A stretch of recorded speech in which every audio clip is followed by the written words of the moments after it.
morning everyone.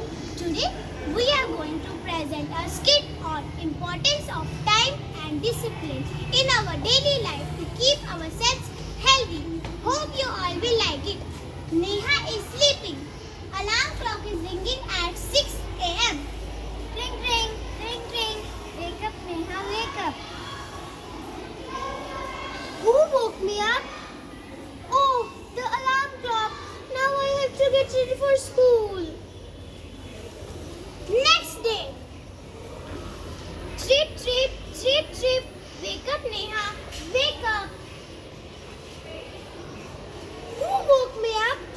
Oh, it's the bird. Now I have to get ready for school.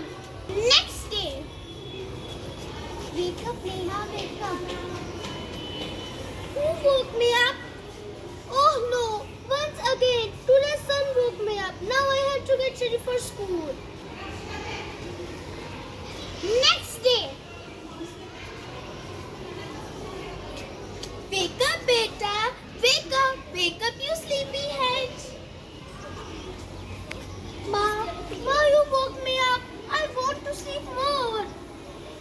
My dear, get up and get ready for school or else you will get late. Okay, ma.